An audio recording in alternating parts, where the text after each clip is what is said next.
Hi, welcome. I'd like to give you my insight into how you should look at the treatment of ADHD for your child. First of all, you need to get an accurate diagnosis. I sit and see a new assessment for schooling concentration related problems every day. Sometimes I do 2 new assessments. And every day I have the same kind of question. For parents, they're not sure what the problem is.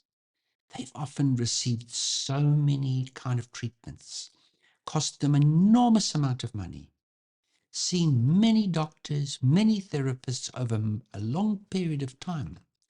It's a journey of self-discovery, trying to find out what the problem is. Your child, is smart, not doing as well. Parents often see the background of COVID, where their child didn't get the right help.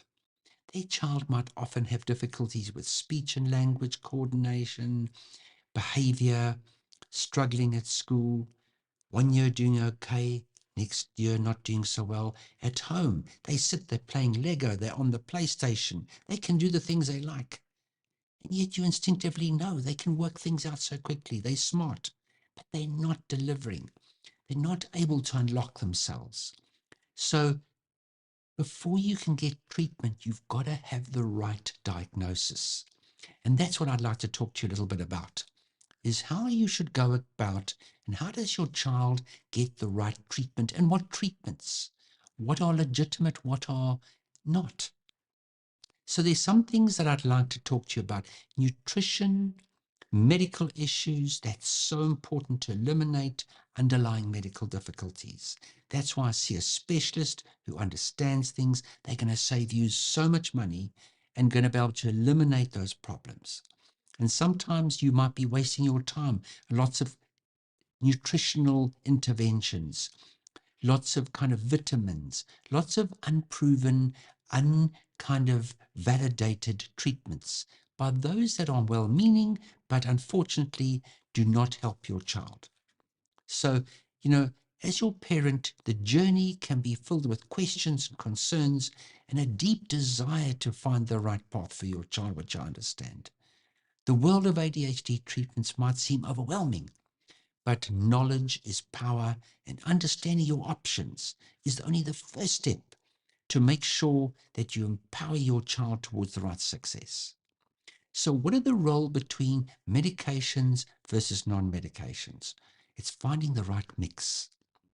Imagine 2 tools in our toolbox to treat ADHD. There's medication, and then there are non-medication strategies. Medicine is like this powerful fan that can quickly clear the fog of ADHD symptoms, offering noticeable relief and focus and help the impulsivity. Non-medication strategies, on the other hand, are like installing a ventilation system that keeps the air clear over a long period of time. Building skills and habits and long-term success. Medication can give you quick intervention. It can help change the narrative and can help all those other interventions like remedial treatment, academic help, behavior, help and also help that intervention, all those other therapies become more efficient. But those other things that you build in, the way you change as a parent, the behavior changes, those things are going to be long lasting and last your child's whole life. That ethic, that fabric, those habits, that is going to be so much more important and long lasting than medication. So the effect size, something called the effect size, it's a medical or research term. It measures the impact of these treatments and can guide us and help us understand how powerful or what role does medicine have. So medicine has the biggest effect of any intervention that you can have for ADHD. It makes a significant change in the symptoms because often we haven't introduced all those other behavior changes, those other helps, eliminating all those other problems, which are going to take some time. So don't worry as a parent. Don't think that your child's going to be on medication for the rest of their lives. It doesn't necessarily mean that.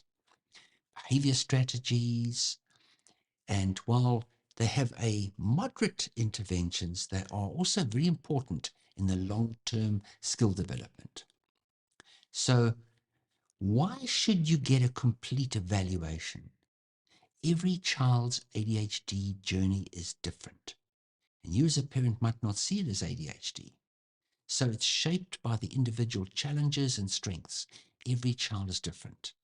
Complete assessment is crucial, not just for the right diagnosis, but also for understanding the full picture.